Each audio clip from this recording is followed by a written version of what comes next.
How to contact Google Live Support team, step-by-step guide. So need help from Google Live Support?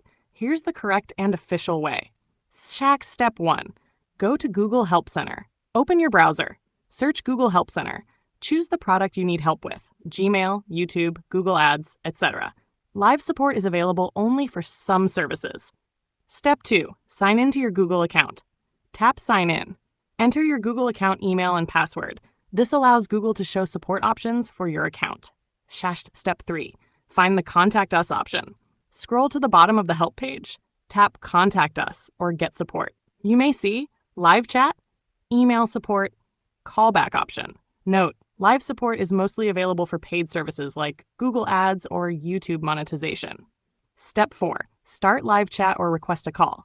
Select your issue, choose chat or request callback. Follow the instructions to connect with a support agent.